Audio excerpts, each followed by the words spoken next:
बिस्मिल्लाहिर्रहमानिर्रहीम। अस्सलाम वालेकुम स्टूडेंट्स, कैसे हैं आप सब? उम्मीद करती हूँ आप सब बिल्कुल खैरियत से होंगे।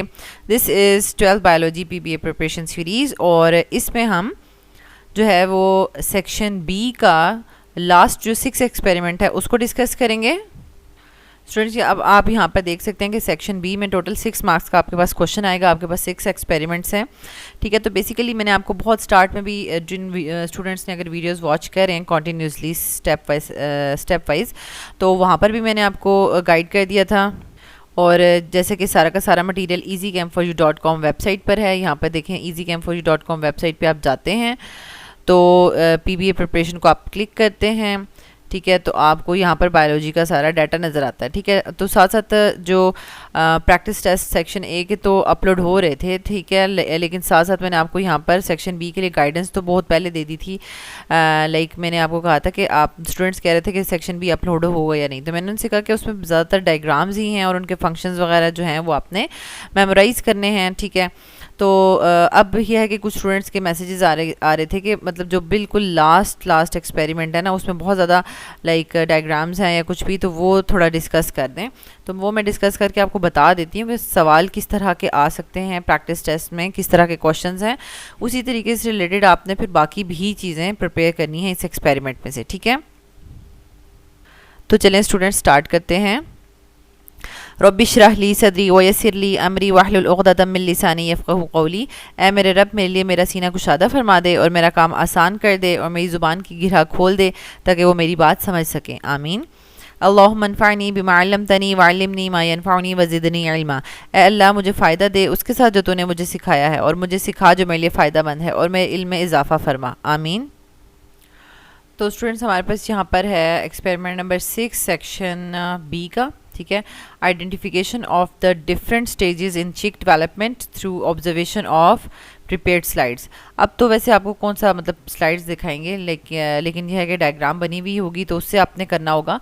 लेकिन मुझे तो याद पड़ता है कि ये आपने मतलब मुझे अपना भी पुराना याद आ रहा है कि सेकेंड ईयर में हमने भी चिक डेवलपमेंट की जो पूरा प्रोसेस पढ़ा था, तो उसमें मतलब उसकी डायग्राम्स बहुत आप कह लेंगे क्लियरली ड्रॉ करना, उसका कैसे प्रोसेस हो रहा है। अच्छा, पहले एक डायग्राम ड्रॉ करें तो उसमें कुछ ज़्यादा मेम्ब्रेन्स या जो भी चीज़ें नहीं बनी हुई, नेक्स्ट में वन स्टेप फर्दर जाते रहते थे। तो ये वाला जो टेबल है ना, ये बहुत ज़्यादा इंपॉर्टेंट है। इससे रिलेटेड आपसे क्वेश्चन पूछे जा सकते हैं, ठीक है। जैसे कि आप डे 1 है ना, तो डे 1 में देखें क्या क्या काम हो रहा है ना। तो अगर आपने ऑलरेडी पहले पढ़ा हुआ है तो ऑब्वियसली बात है ये आपके लिए कोई मुश्किल नहीं है, क्योंकि अब बार बार चीज़ें पढ़ी हुई हैं और ऑलरेडी उसके पेपर्स दिए हुए हैं, तो वो आपने बहुत अच्छे से याद किया हुआ है, तो इसके लिए परेशान होने की ज़रूरत नहीं है, ठीक है। तो ये देखें, जैसे कि अब ये first sign of the resemblance of the chick embryo है, तो इसमें क्या होता है, एलिमेंट्री कैनाल बनती है। ये आप याद आपको होना चाहिए कि फर्स्ट डे में क्या क्या बन रहा है। वर्टिब्रल कॉलम बन रहा है, नर्वस सिस्टम बन रहा है, हेड बन रहा है, ठीक है। और appearance of the blood, island vitelline circulation और आइज़ भी बन रही हैं, ठीक हो गया। अब डे 1 में आपसे पूछ सकता है, लाइक ऐसा क्वेश्चन आ सकता है कि हेड, आई और या वर्टिब्रल कॉलम कौन से डे पे बनना स्टार्ट होते हैं, ठीक है। फर्स्ट डे में ही बनना स्टार्ट हो जाते हैं। फिर आपके पास इसी तरीके से अगर आपसे ईयर एंड नोज़ का पूछ लें या कुछ भी, तो ये आपको आना चाहिए, ठीक हो गया। अच्छा, अब यहाँ पर आप देखते जाएं कि ये डिफरेंट स्टेजेस हैं, फर्टिलाइजेशन एंड इंक्यूबेशन, ठीक है। उसका आपने मतलब रीड आउट कर लिया सारा, ये इंक्यूबेशन का प्रोसेस है। देन यहाँ पर जो है वो क्लीवेज और सेगमेंटेशन दिखाई हुई है। अब ये ऑब्वियसली बात है कि ये आ सकती है पेपर में, diagram stages of the cleavage या फॉर्मेशन ऑफ मॉर्यूला लिखा हुआ है, ठीक है। तो अब आपको ये मतलब लाइक ये लाइंस लगी हों, डैशेस लगी हों, लेकिन ये नहीं लिखा हुआ, तो ये नहीं लिखा हुआ तो ऑब्वियसली बात है आपने किया हुआ है तो आप कर लेंगे। एरिया, ओपेका, ठीक है, मार्जिनल जोन, एरिया, पेल्यूसिडा, ठीक है। अच्छा, ये सारी चीज़ें इस तरीके से हैं। अब मैं आपको बताती हूँ कि इसका मतलब जैसे अब ये ब्लास्टूला है, ब्लास्टूला का आ जाए, ठीक है, डायग्राम आ जाए, तो अब ये क्या चीज़ें हैं, ये किसी ने याद की होंगी तो वो लिखेगा ना। अब ये इस तरह से तो नहीं हो सकता कि मैं एक दफ़ा मुंह से बोलूँ और आप लोगों को याद हो जाए। गैस्ट्रूला हो गया, ठीक है। तो अब मैं आपको आगे जाके बताती हूँ कि ये देखें, अब इसकी डिफरेंट स्टेजेस हैं, थोड़ा थोड़ा करके इसकी फर्दर जो है वो चेंज होती जा रही है, शेप वगैरह चेंज होती जा रही है, ठीक है। ये सारा का सारा तो आपने मतलब ले किया हुआ है ना, तो इसमें क्यों आपको मुश्किल हो रही है। आपको मैं भी बताती हूँ कि इसमें से ना आपसे सवाल किस तरह से आएगा। अब ये देखें, ये नेक्स्ट में ऑर्गन्स वगैरह बनने शुरू हो गए हैं, ठीक है।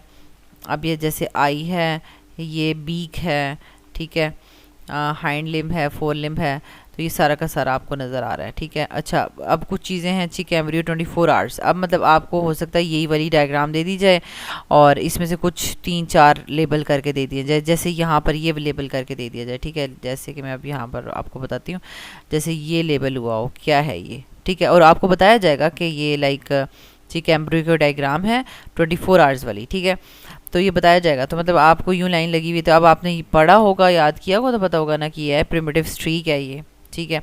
अब यहाँ से एक लाइन जा रही है कि भाई ये क्या चीज़ है, ये क्या चीज़ है ये, ठीक है, तो न्यूरल ग्रूव है ये, ठीक है। और फ्रंट पे ये जो इस जगह पर ये है वो फोरगट है, या कुछ और यहाँ से पूछ सकते हैं कि लाइक ये जो छोटे छोटे आपको डॉट्स नज़र आ रहे हैं, तो ये पूछ लें कि भाई ये क्या है, ठीक है। तो आपने ये चीज़ करनी है कि मेन जो चीज़ होगी ना, बस वो याद कर लें। बहुत ज़्यादा ऐसे नीचे पतली गहराई में अंदर जाने की ज़रूरत नहीं है। जो मेन चीज़ें नज़र आ रही हैं ना, वो देख लें, क्योंकि आपको 2 नंबर का ही आता है। 2 नंबर में 4 चीज़ें आपने डिटेक्ट करनी होती हैं एक डायग्राम के अंदर, बहुत ज़्यादा, इससे ज़्यादा नहीं आएगा। पूरी डायग्राम में डिटेक्ट करने के लिए देखो 10 चीज़ें लिखी हुई, ये नहीं आएगा इस तरीके से, ठीक हो गया। अच्छा, अब ये देखें इसमें कितनी ज़्यादा चीज़ें हैं, ठीक है। लेकिन मेन आप कह सकते हैं कि लाइक ये बिल्कुल अंदर वाला जो है ना, अंदर वाला, दिस इज़ स्पाइनल कॉर्ड, ठीक है। अच्छा, ये जो गोल आपको नज़र आ रहे हैं, ठीक है, जो वर्टिब्रा बना रहे हैं, तो ये सोमाइट्स हैं, ठीक है। अच्छा, और क्या पूछा जा सकता है, ये देखें, ये अगेन मैंने फोरगट को लगा दिया। अब ये वेटिलाइन वेन है, ठीक है। अच्छा, फिर अब नीचे आ जाते हैं। नीचे तो हमारे पास क्या है, अच्छा, न्यूरल फोल्ड है, फिर प्रिमिटिव स्ट्रीक है। मतलब ये चीज़ें मैं आपको थोड़ा सा बोल के इसलिए बता रही हूँ ताकि आपको पता हो, ये आप इन चीज़ों से फेमिलियर हैं ऑलरेडी, ठीक है। और ये मेरे ख्याल में एक टेस्ट में ये वाली डायग्राम पूछी हुई थी, ठीक है। अब ये देखें, इसमें कितनी ज़्यादा चीज़ें हैं, लेकिन उसमें लाइक बस 3-4 चीज़ें पूछी हुई हैं, ठीक है। 4 चीज़ों में आपने 2 नंबर में बता देना है। अच्छा, आपने ये चीज़ें भी साथ देखें। अभी आप इनकी प्रैक्टिस ना करें, इतनी मुश्किल आपसे बिल्कुल भी बनवाएंगे नहीं कि बस बनाना शुरू कर दो, चिक एम्ब्रियो की तस्वीरें बनाना शुरू कर दो 72 आवर्स, लेकिन जस्ट 3 to 4 डिफरेंसेस। अच्छा, यहाँ पे ये था, आगे नेक्स्ट में जाके 70 यानी 72 के बाद 96 आवर्स का जब हो गया, तो उसमें ये डिफरेंसेस आ गए हैं। अच्छा, ये ब्रेन डेवलप हो गया है, ये हो गया, वो हो गया। इस तरह से कुछ हिंट्स याद रख लें, क्योंकि लकीली आपका मतलब इस तरह से सिंपल सी डायग्राम आ जाती है, तो वो आप इजीली कर लेंगे। ये तो आपको मतलब एक, अच्छा, कुछ बच्चे इन डायग्राम्स को देख के घबरा रहे हैं, ये क्या करें इनको, तो ये सारी की सारी आपको स्टेजेस जो है ना, वो एक ही पेज में करके बता दिए। ये बिल्कुल रटनी शटनी नहीं है, इनको तो बिल्कुल देखने की भी ज़रूरत नहीं है, ठीक है। देखने की जिनको ज़रूरत है, जिनके साथ थोड़े से नाम लिखे हैं, वो मैंने आपको करके बता दिए। जैसे इनमें से ये देखें, development of extra embryonic membrane in the चिक, ठीक है। अब ये भाई ये आपको आनी चाहिए, ठीक है। मतलब अब ये दोनों आपस में कितनी डिफरेंट है ना, थोड़ा सा मतलब चेंजेस आ गई हैं। अब ये वाली चीज़ आपको अगर देखी जाए, आपको नज़र आ रही हो, ये कुछ जो यहाँ पर छोटा सा बना हुआ है ना, ये यहाँ पर, ये अब नेक्स्ट डायग्राम में कितना फैल गया है, बड़ा हो गया है, ठीक है। मतलब काफ़ी चेंजेस आ गई हैं इसके अंदर, ठीक है। तो ये चीज़ आपने नोट करनी है। थोड़ा सा ये देखिए, योक सैक है, ठीक है। अच्छा, फिर और क्या है, अभी तो मुझे इनका मतलब नेम्स भी कॉल करने नहीं आ रहे, थोड़ा सा मिस भी हुआ है, और थोड़े से मुश्किल भी हैं बायो के नेम्स ना, आपको खुद पता है बायो के नेम्स थोड़े से मुश्किल होते हैं, ठीक हो गया। इनको छोड़ दें, ठीक है। ये बस अच्छा, ये इसके साथ साथ कुछ, अच्छा, ये कर लेते हैं, ठीक है। ये पोस्ट लैब क्वेश्चंस कर लेते हैं ताकि आपको थोड़ा सा आइडिया हो जाए कि भाई कैसा क्वेश्चन आ सकता है। जैसे कि व्हाट इज़ अनफर्टिलाइज्ड एग, ठीक है, एंड डिफाइन फर्टिलाइज्ड एग। अब यहाँ पर हमारे पास, अच्छा, अब इसमें हमारे पास क्या है कि embryonic disc of sterile egg है, ठीक है, और उसमें वाइट मटेरियल अपने सेंटर में होगा। जो फर्टिलाइज्ड एग होगा उसमें क्या होगा, ये this is fertilised embryonic disc looks like a ring and it has a central area lighter in colour which is to house the embryo, जो कि एम्ब्रियो का एक हाउस बन के रहेगा, ठीक हो गया। अच्छा, अब मेन बातें यहाँ पर आ जाती हैं। किसी ने थोड़ा सा वो बिल्कुल फर्स्ट पेज पे जो टेबल था, अगर वो याद किया होगा तो वो इन क्वेश्चंस के आंसर दे सकता है। What does the formation of head and I begins, वो पहले दिन ही हो जाती थी। When does the formation of heart begins, अब ये नोज़ वाला जो है ना, ये बाय मतलब लाइक मिस प्रिंट हो गया, ठीक है, यहाँ नहीं होना चाहिए, ये 3rd डे में होता है, ठीक है। तो हार्ट कब स्टार्ट होता है बनना? Second day. और नोज़ एंड लेग्स कब बनती हैं? Third day. अच्छा, फिर आपके पास फॉर्मेशन ऑफ टंग कब होती है? Fourth day. Formation of reproductive organ system fifth day, ठीक है। तो ये थोड़ी सी हिंट रखनी होंगी। ऑब्वियसली बात है कि आप बायो के स्टूडेंट्स हैं, तो आपको बताने की ज़रूरत नहीं है कि मतलब लाइक किस तरह से चीज़ों को याद रखा जाता है और क्या है, ठीक है, क्योंकि ऑलरेडी आपको पता है कि बायो जो है वो मेमोरी ज़्यादा मांगती है और उसको हमने प्रॉपर जो है सीक्वेंस में करके हिंट्स में रख के अपने नोट्स की फॉर्म में उसको सेव करना होता है, ठीक है। When does the formation of beak and egg tooth begin, ठीक है, 6th डे। फिर फेदर्स कब बनते हैं? 8th डे में। और फिर जो वो बीक बनी थी ना, 6th डे में बीक बनी थी, तो वो हार्ड कब होती है? 10th डे में, ठीक है। आफ्टर 4 डेज जाके वो हार्ड हो जाती है। अच्छा, स्केल्स एंड क्लॉज कब बनते हैं? 13th डे पे। और हैच कब होता है? ये 21st डे पे हैच हो जाता है, ठीक हो गया। अच्छा, अब हमारे पास आ जाता है, तो यहाँ पर हमारे जो है प्रैक्टिस टेस्ट स्टार्ट हो गए हैं। पीछे मैंने आपको अच्छे से गाइड कर दिया है कि देखें जो मेन डायग्राम्स हैं, जो इंपॉर्टेंट डायग्राम्स हैं, ठीक है, जैसे 72 आवर्स वाली डायग्राम थी, 96 आवर्स वाली चिक एम्ब्रियो डेवलपमेंट वाली, ठीक है। और इससे पीछे भी कुछ ग्रेस्चूला और ब्लास्चूला ये वाले जो हैं, मतलब ठीक है, स्टार्टिंग वाले। तो इनकी मस्ट आपने डायग्राम्स की लेबलिंग और इनके जो भी लेबल हो रहा है चीज़, तो उसकी फंक्शंस, ठीक है, ये करने हैं, क्योंकि ये जो आपके पास अभी प्रैक्टिस टेस्ट खोला हुआ है, तो इसी तरीके का पेपर आएगा, ठीक है। अब गिवन डायग्राम इज़ ऑफ चिक एम्ब्रियो स्टेज। अब ये चिक एम्ब्रियो का स्टेज था, ठीक है, लाइक ये थोड़ा सा इस तरह से मिस प्रिंट हुई हुई है। अल्लाह करे आपके जो पेपर हों उसमें बहुत अच्छी सी कुछ जो भी आए वो साफ़ सुथरा सा आए और आप अच्छे से उसको डिटेक्ट कर पाएँ, ठीक है। तो ये तकरीबन इस तरीके से जाके ये यूं करके है ना, ये एम्ब्रियोनिक स्टेज है, ठीक है, चिक embryonic stage. Label the following parts. अब हमने यहाँ पर इसके पार्ट्स जो हैं वो लेबल करने हैं। तो सबसे पहले में इन्होंने यहाँ पर ये देखें, ये ए को यूं कहा हुआ है ना, तो हमें पता है कि हमने पीछे, मैं आपको दिखा भी देती हूँ।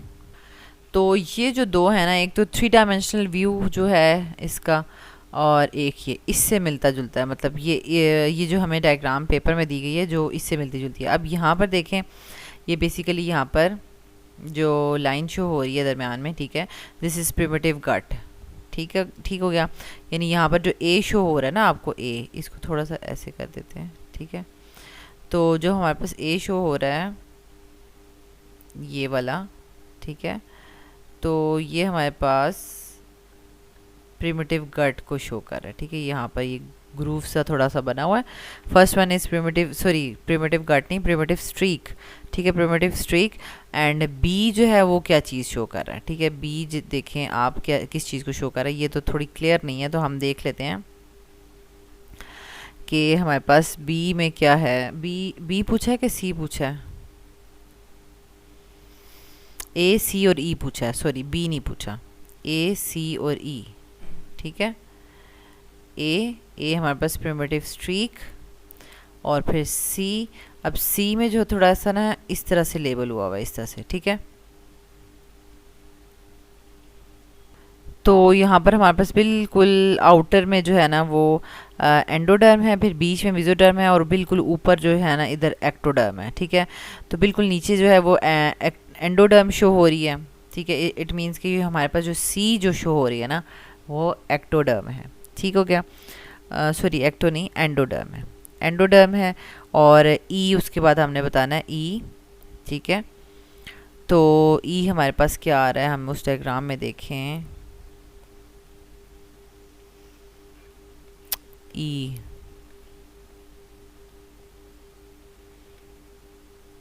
ठीक है। तो यहाँ पर तो उन्होंने जी ब्लास्टो सील शो की हुई है, ठीक है, दिस इज़ द ब्लास्टो सील, ये शो की हुई है। अब आप स्टूडेंट्स को ज़्यादा अच्छा बेहतर पता होगा कि ये यहाँ पर अगर ब्लास्टो सील शो हो रही है तो क्या नेक्स्ट वाले में भी होनी चाहिए थी, ठीक है। यहाँ पर हमें उन्होंने ब्लास्टो सील यहाँ नज़र नहीं आ रही ना, लेकिन होनी चाहिए थी अगर मतलब है। तो ये 3 हमारे पास लेबल हो गए, ठीक है। यानी पहला वाला हमने कहा कि ए जो है वो प्रिमिटिव स्ट्रीक है, और सी जो था वो नीचे था तो वो एंडोडर्म था, और फिर मीज़ो दरमियान में और ऊपर एक्टो होता है ना, ठीक है। अच्छा, फिर जो ई वाला जो था ना, ई वाला, ठीक है, ई मेरे ख्याल में दरमियान में कहीं पर, इधर इधर दरमियान में कहीं पे कर रहा होगा, तो उसको इन्होंने ब्लास्टोसील बोला है।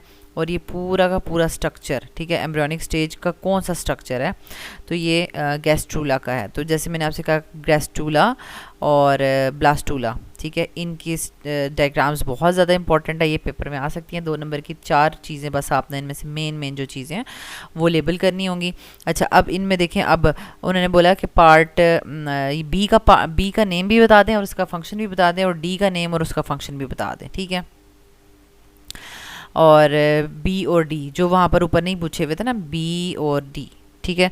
तो बी जो है वो आपके पास क्या है, एपीब्लास्ट है, ठीक है, बिल्कुल ऊपर वाली एपीब्लास्ट। और डी जो है वो आपके पास, डी कहाँ गया, हाँ, डी मतलब अभी यहाँ पे लाइन ही नहीं शो हो रही, लेकिन वो नीचे वाली साइड पे होगी, ठीक है, इस तरह नीचे वाली साइड पे होगी, तो वो हाइपोब्लास्ट है, ठीक है। तो अभी हम यहाँ पर देख सकते हैं कि एपीब्लास्ट और हाइपोब्लास्ट जो है वो किस में शो हो रहे हैं, ठीक है। यहाँ पे बड़े क्लियर हो रहे हैं। अगर इस तरह की आपको डायग्राम आ जाए तो शायद आप बहुत अच्छे से इसको कर पाएंगे। कितनी मतलब क्लियर कट डायग्राम शो हुई हुई है, मतलब बिल्कुल सब समझ आ रहा है कि ये बिल्कुल ऊपर एपीब्लास्ट वाली लेयर है, नीचे हाइपोब्लास्ट वाली है, दरमियान में ब्लास्टोसील है, बिल्कुल ऐसे। अच्छा, और कुछ सेल्स जो हैं उनको इन्होंने मेंशन किया है कि ये माइग्रेटिंग सेल्स हैं, ये जो है वो प्रिमिटिव स्ट्रीक है, जिसको हम हैंसेंस नोड भी कहते हैं, और वहीं से जो है वो यहाँ पे डिवीजन स्टार्ट होती है। तो मतलब ये तो बड़ी अच्छी सी बनी हुई है, 3 डायमेंशनल व्यू बना हुआ है इसका, ठीक है। तो ये हमारे पास, ठीक है, तो ये इस तरीके से आ सकता है। तो अभी हमारे पास क्या है कि हमने इन सब का नेम देख लिया, ठीक है, और बी और सी को भी देख लिया। बी जो है वो हमारे पास एपीब्लास्ट है ऊपर से जो आ रहा है, और डी जो है वो हाइपोब्लास्ट है। और बी और सी का अब हमें वो भी आना चाहिए, फंक्शन भी आना चाहिए, ठीक है। जो एपीब्लास्ट है तो ये प्रिजम्पटिव एक्टोडर्म एंड मीजोडर्म है, मतलब ये जो अभी तो एपीब्लास्ट इनको हम बोलेंगे, लेकिन नेक्स्ट लेवल पे, नेक्स्ट स्टेज पे जो है ये क्या बनाएंगे, एक्टोडर्म एंड मीजोडर्म। और जो हमारे पास यहाँ पर हाइपोब्लास्ट है, और ये प्रिजम्पटिव एंडोडर्म होगा, ठीक है। तो मतलब हमें पता चलेगा कि ये फर्दर नेक्स्ट स्टेज में जाके क्या बनाने वाले हैं, तो इनका यही फंक्शन है, ये प्रिजम्पटिव एंडोडर्म होगा, ठीक है। अच्छा, लास्ट में हमारे पास एक क्वेश्चन है, what stage will occur after blastula, give its importance in after blastula के बाद कौन सी स्टेज आएगी। वही बात है कि ये जो हमें इन्होंने ये पूरा पार्ट पूछा है, ये गैस्ट्रूला का ही पूछा है ना, तो अब ये इसी से रिलेटेड इन्होंने क्वेश्चन पूछ लिया कि व्हाट स्टेज विल अगर आफ्टर ब्लास्टूला के बाद गैस्ट्रूला ही स्टेज आती है, ठीक है। Gastrula is the next stage after the blastula. And अब वो कह रहे हैं कि इसका फ़ायदा क्या है, give its importance in development, ठीक है। Gastrulation involves the migration and rearrangement of blastomeres to generate 3 primary layers, ठीक है।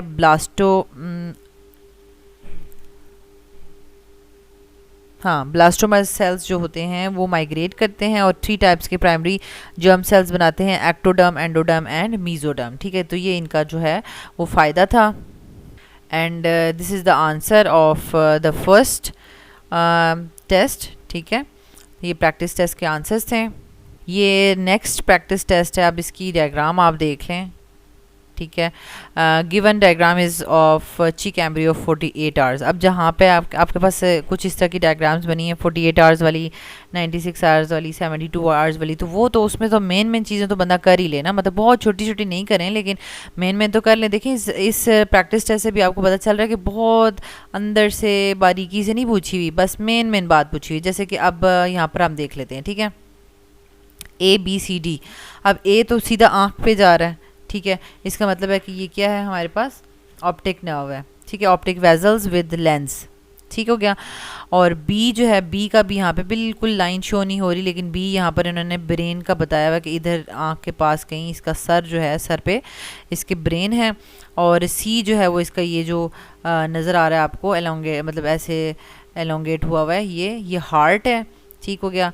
अच्छा, उसके बाद डी जो है वो आपके पास, डी में आपके पास ना 2 चीज़ें हैं, लाइक डी में इसको हम थोड़ा सा छोटा करते हैं, इसको इसको इस तरह से कि डी में जो बिल्कुल अंदर लाइन है ना, अंदर ऐसे लाइन जा रही है, वो स्पाइनल कॉर्ड है, और उसके बाहर जो इस तरह से ये बने हुए हैं ना, ठीक है, ई में उनको शो किया हुआ है, ई में, ठीक है, तो वो आपके पास सोमाइट्स हैं, ठीक है, जो कि वर्टिब्रा बनाते हैं। तो ये हमारे पास हो गया, ये तो बहुत इजी था, मतलब 2 नंबर इजी मिल गए। Give 4 identification reasons for 48 hours cheek embryo, ठीक है। अब हम यहाँ पर जो हमने 48 आवर्स का चीक एम्ब्रियो होगा, मतलब क्योंकि हमें सारा का सारा मटेरियल दिया हुआ है ना, तो हम देख लेते हैं और हम उसकी डायग्राम देख लेते हैं 48 आवर्स वाले की। ये 36 और ये 48 आवर्स, ठीक हो गया। अब यहाँ पर देखें आप इसको, लेकिन आपकी बुक में बहुत अच्छे से क्लियर से बनी होंगी चीज़ें, आप उनको भी देख सकते हैं। अब यहाँ पर मुझे एक बात समझ नहीं आई कि मतलब यहाँ पर उन्होंने कहा कि इसके 4 आइडेंटिफिकेशंस बताएं, तो यहाँ पर जो इसका आंसर्स लिखे हुए हैं तो वो लिखा हुआ है कि सोमाइट्स 19, तो यहाँ पर सोमाइट्स 26 शो हो रहे हैं, ठीक है, सोमाइट्स 26 शो हो रहे हैं, और इनको अगर आप काउंट भी करें तो ये मेरे ख्याल में 26 ही शो हो रहे हैं, मतलब 19 1 2 3 4 5 6 7 8 9 10 11 12 13 14 15 16 17 18 19 20, मतलब 26 शो हो रहे हैं ना। तो मतलब ये आंसर में 19 क्यों लिखा हुआ है, तो इसको ज़रा आपने कमेंट में मुझे कंफर्म करना है कि ये जो हम प्रैक्टिस टेस्ट सेकंड कर रहे हैं, तो इसमें जो आइडेंटिफिकेशन में अगर हम आगे ये सोमाइट्स का पॉइंट लिखते हैं, तो सोमाइट्स की जैसे जैसे स्टेज आगे बढ़ती है तो सोमाइट्स का नंबर भी बढ़ रहा होता होगा, तो यहाँ पर हम कहेंगे कि सोमाइट्स जो है वो 26 जब थे, तो इससे भी कंफर्म हो रहा है कि ये हमारे पास जो है वो कौन सी 48 आवर्स वाली डायग्राम है, ठीक हो गया। एक नंबर ये हो गया आइडेंटिफिकेशन का। दूसरा ये है ट्विस्टेड हार्ट है, हार्ट ट्विस्टेड फॉर्म में है। और तीसरा ये है कि optic and auditory vessels prominent हो रही हैं। और फोर्थ वन है ब्रेन डेवलपिंग, ब्रेन भी डेवलप हो रहा है, ठीक है। तो ये सारा का सारा इसका आइडेंटिफिकेशन था। फिर है what is the name and function of labelled part E, what is the name and function of labelled part D, बस ई और डी का बता दें। अब मैंने आपसे कहा था ना कि बिल्कुल जो अंदर जा रहा है वो डी था, डी स्पाइनल कॉर्ड था, और डी था पहले ई, हाँ ई वाला क्वेश्चन पूछा हुआ ना, ई वाला, ई स्पाइनल कॉर्ड में ई जो है वो सोमाइट्स हैं, ठीक है, ई सोमाइट्स को शो करें, और डी जो है वो लाइन बिल्कुल जो है स्पाइनल कॉर्ड को शो करिए, ठीक है। अच्छा, तो ई का पहले फंक्शन पूछा हुआ है, तो सोमाइट्स जो हैं वो कहाँ से डिराइव होते हैं, डिराइव फ्रॉम द मीजोडर्म, और बाद में जो है वो वर्टिब्रा ऑफ द स्पाइन बनाते हैं, ठीक हो गया। जहाँ से डिराइव हुए हैं वो भी बता दिया, और बाद में क्या बना रहे हैं।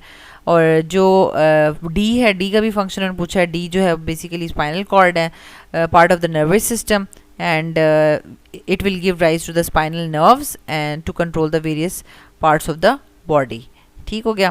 तो यहाँ तक आपका ये सेकंड बी कंप्लीट हो गया है, और यहाँ पर आप इसके सारे के सारे आंसर्स भी देख सकते हैं। देन आपके पास आ जाता है असेसमेंट पेपर नंबर 3, ठीक है। गिवन डायग्राम इज ऑफ चिक एम्ब्रियो ऑफ 72 आवर्स। अब मैंने आपसे कहा था 72 आवर्स, 96 आवर्स, या जो जितना भी हुआ था वो 48 आवर्स। ये बड़ी इंपॉर्टेंट डायग्राम्स है, और मेन चीज़ें आप इसकी कर लें। अब देखें ये कितनी अजीब सी शो हुई है, समझ ही नहीं आ रहा, नज़र ही नहीं आ रहा। लेकिन अब हम अगर यहाँ से 72 आवर्स की चिक एम्ब्रियो की पिक्चर देखें, 72 आवर्स की, ये थोड़ी बहुत आप कह लें क्लियर है, हमें चीज़ें नज़र आ रही हैं, ठीक हो गया। तो यहाँ पर उन्होंने पूछा कि label the following parts A, ठीक है। ए में उन्होंने मतलब लाइक इस तरह से ना यहाँ पर शो कर दिया, मैं आपको बताती हूँ। ए में उन्होंने बस इस तरह कर दिया, ऐसे करके, ठीक है।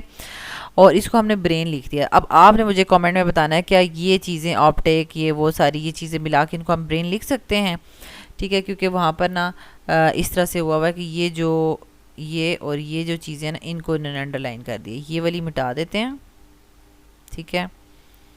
मैं आपको दिखा भी देती हूँ कि यहाँ पर एक बिल्कुल मिड में जा रही है, बिल्कुल अंदर, एक थोड़ा सा बाहर, और इसको इन्होंने यूं करके बोल दिया है, ठीक है। तो इसको हम क्या बोलेंगे, इसको हम ब्रेन तो नहीं बोल सकते, ये तो आईज की तरफ नहीं जा रहा इशारा, लेंस एंड ऑप्टिक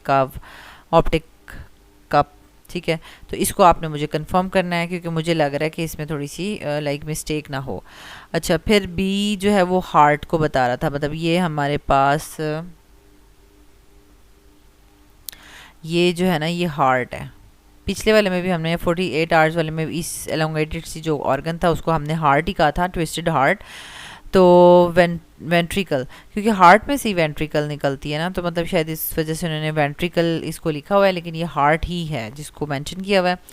फिर वेटिलाइन आर्टरी एंड वेंस, ये जो वेंस बनी हुई है ना ये, ठीक है, तो इनको जो है वो सी लेबल हुआ है, ठीक है, सी।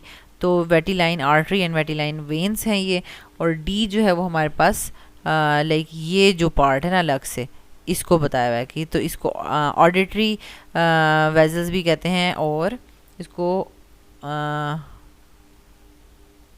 ऑर्टिक वेजल भी कहते हैं, ठीक है, ऑर्टिक वेजल। ठीक हो गया, ये 4 पार्ट्स थे, एक ये था 1, फिर ये हार्ट इसको लिखा हुआ है 2, और फिर 3 और ये 4, बस। ठीक हो गया। तो मेन चीज़ें आपने तैयार करके रखी है, मैंने आपको पहले बता दी है, बहुत ज़्यादा मुश्किल नहीं पूछेंगे, सीधा सीधा पूछेंगे। अगेन फिर आ जाता है कि इसी में जो है वो जब लेबलिंग कर लेंगे तो 4 आइडेंटिफिकेशंस बतानी है, रीजंस बतानी है फॉर 72 आवर्स, ठीक है। तो इसमें ऑब्वियसली बात है कि उसमें अगर पिछले वाले में 26 सोमाइट्स थे तो इसमें सोमाइट्स इंक्रीज़ हो गए हैं, लिखा हुआ है सोमाइट्स 36, ठीक है, ये एक आइडेंटिफिकेशन है। और 2 चैम्बर्ड हार्ट हो गया, ठीक है, और वेटिलाइन आर्टरी एंड वेन भी है इसमें, और 3 pairs of gills, gill slits and aortic arches, ठीक है। तो ये सारी चीज़ें इसमें प्रेजेंट थी, ठीक है। अभी तो इतना ख़ास नज़र ही नहीं आ रहा, लेकिन ये है कि आपने इसको अच्छे से करना है। अच्छा, अब सी और डी का नेम भी लिखें और उसका फंक्शन भी लिखें, सी और डी का, ठीक है। अब हम देख लेते हैं सी और डी इन्होंने कहा किसको है, ठीक है। सी जो है वो इन्होंने कहा है ये है सी, वेटिलाइन आर्टरी एंड वेन्स को कहा है, और डी किसको कहा है, डी इधर से आ रहा है, और डी ये जो मतलब वेन्स ऐसे ऐसे करके निकली हुई है ना, मतलब लाइक मैं आपको बताती हूँ ये ऐसे ऐसे ऐसे, इसको डी इन्होंने शो किया हुआ है, ठीक है। मैं दूसरी वाली डायग्राम से आपको दिखाती हूँ, ये आपको नज़र आ रहा होगा, ठीक है। ये चीज़ जो ये चीज़ है ना, इसको इन्होंने शो किया हुआ है, बन क्यों नहीं रहा,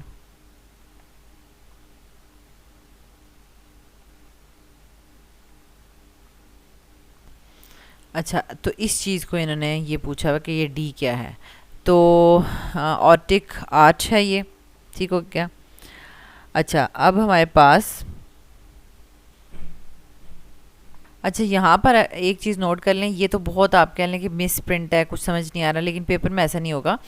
तो यहाँ पर ना जो डी है ना, डी में जो ऊपर आपने लिखा होगा ना, मतलब डी अगर इस तरफ है, डी में आपने लिख लिया कि ये आपके पास ऑइटिक या इसका क्या नाम था, ऑडिटरी वेजल है, ठीक है, ये आपने लिख लिया ना। तो जब नेक्स्ट क्वेश्चन में डी पार्ट का फंक्शन पूछ रहे हैं, तो इसका मतलब वो इसी ऑडिटरी वेजल का ही जो है वो पूछ रहे हैं फंक्शन, ठीक है। This part will develop into year, तो इसका मतलब ये ऑडिटरी था, तो ये ईयर बना देगा बाद में, ठीक है, और सुनने के लिए काम आएगा, एंड इन्वॉल्व इन हियरिंग, ठीक हो गया। तो यहाँ पर आपको ये प्रैक्टिस टेस्ट 3 के जो है वो आंसर्स नज़र आ रहे हैं। अभी हमारे पास लास्ट प्रैक्टिस टेस्ट है, क्योंकि ये वाला एक्सपेरिमेंट इसलिए मैंने जो है डिस्कस किया, बहुत सारे स्टूडेंट्स जो है रिक्वेस्ट कर रहे थे कि वो डायग्राम से समझ नहीं आ रही, करना क्या है क्या नहीं करना, ठीक है। तो मैंने बता दिया है कि क्या क्या करना है, ठीक है।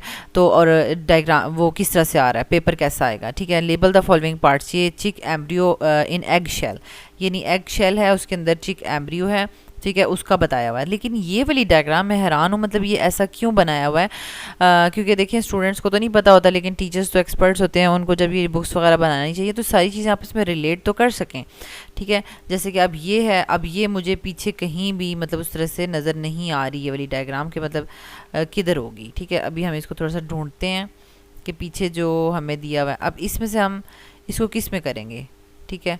जैसे कि ये है ना, तो अब ये थोड़ा सा इस तरह से ये एरिया फैला हुआ है, और इसको हम इससे करेंगे, फर्स्ट वाले से करेंगे, क्योंकि आंसर्स तो मेरे ख्याल में फर्स्ट वाले से ही मिलते हैं, और हाँ फर्स्ट वाले से ही मिलते हैं, ठीक है। जैसे कि इन्होंने कहा कि ABCD को लेबल कर दें, ए जो है ये अंदर है, फिर बी उससे बाहर वाली लेयर है, और फिर सी उसके बिल्कुल बाहर वाली, ये देखें AB और फिर ये सी, ठीक है। लेयर चेक कर लें, एक बिल्कुल अंदर वाली, फिर ये बी वाली, और फिर ये सी वाली, और उसके बिल्कुल बाहर डी वाली। तो मतलब ये 1 स्टेप जो है वो फर्दर लेयर्स ही पूछी हुई हैं।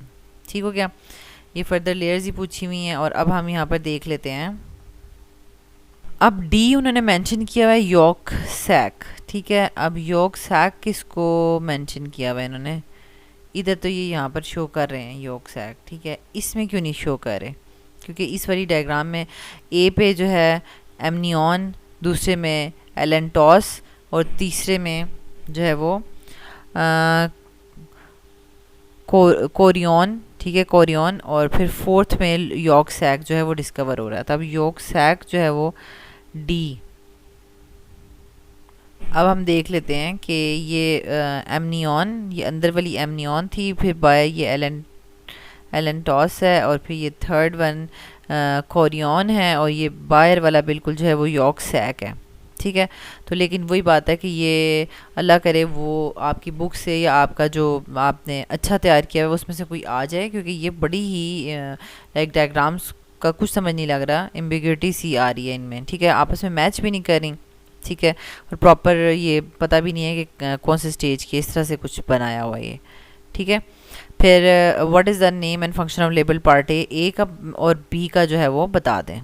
तो ये लास्ट में आप देख लें कि जो आपका ए, बी और सी में जो डिस्कवर हुआ था, ये देखें, ये ए में डिस्कवर हुआ था एमनियन, एलेंटॉइस, कोरियन। ठीक है, तो इन्हीं का ही नेम और फंक्शन पूछा हुआ है। ठीक है, this membrane protects the developing embryo from the desiccation and physical trauma. Next है this membrane stores the waste and exchange with chorion. And जो fourth one है question chorion. This membrane covers all around and it involves the exchange of gases. ठीक हो गया, तो ये basically यहाँ तक हमने जो सेक्शन बी का 6th एक्सपेरिमेंट था वो बहुत डिटेल में डिस्कस कर लिया है। लेकिन इसमें मैंने आपको यहाँ पर बता दिया सारा का सारा कि इतनी ज़्यादा डायग्राम्स हैं, तो इसमें से जो इम्पोर्टेंट डायग्राम्स हैं वो आपको सारी की सारी करनी ही करनी है। ठीक है, जैसे कि ये है कुछ स्टेजेस। ठीक है, ये यहाँ से स्टार्ट हो रहा है। अब ये प्रिमिटिव स्ट्रीक बनना स्टार्ट हुई हुई है। अब ये वाला जो है ये थोड़ी सी ऑब्वियसली बात है कि ये उन्होंने दी है, और ये यहाँ से भी दे सकते हैं। ठीक है, फॉर्मेशन ऑफ मीजोडर्म सोमाइट्स। ठीक है, ये वाली डायग्राम आ सकती है, बहुत इंपॉर्टेंट है, दिस वन आ सकती है। ठीक है, अच्छा, फिर आपके पास आ जाता है ये लास्ट में formation of neural folds 24 hours में एम्ब्रियो कैसे डेवलप हो रहा है। ठीक है, ये सारा का सारा आपको लिखा हुआ है।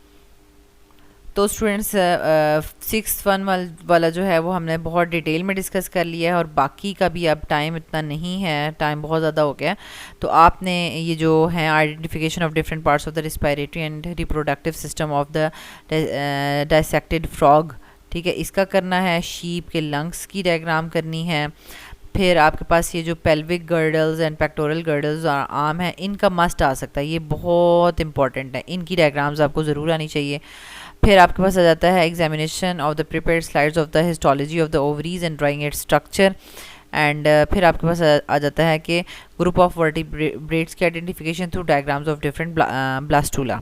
ठीक हो गया, तो ये इतने मुश्किल नहीं है डायग्राम्स, अगर आपने देखी होंगी तो लकीली आप अगर उसका आंसर कर लेते हैं तो 6 मार्क्स का क्वेश्चन है, तो आप इजीली 6 में से 3-4 तो ले ही सकते हैं। ठीक है, अगर आपने बहुत मुकम्मल तैयारी नहीं भी की हुई तो इंशाल्लाह आपका ये अच्छा हो जाएगा। ठीक हो गया, तो स्टूडेंट्स यहाँ तक हमने सेक्शन बी का जो है 6th जो एक्सपेरिमेंट था वो डिटेल में कर लिया, और बाकियों का मैंने आपको गाइड कर दिया है कि आपने जो है वो उनकी आपने ज़रूर कर लेनी है स्ट्रक्चर्स वगैरह। तो इंशाल्लाह कल का पेपर बहुत अच्छा होगा। अल्लाह ताला आपको बहुत आसानियाँ अता फरमाए और आसानियाँ तकसीम करने का शर्फ अता फरमाए, और आपको बहुत बहुत बहुत ज़्यादा कामयाबियाँ मिलें एग्ज़ाम्स में भी और दोनों जहानों में भी इंशाल्लाह। ओके।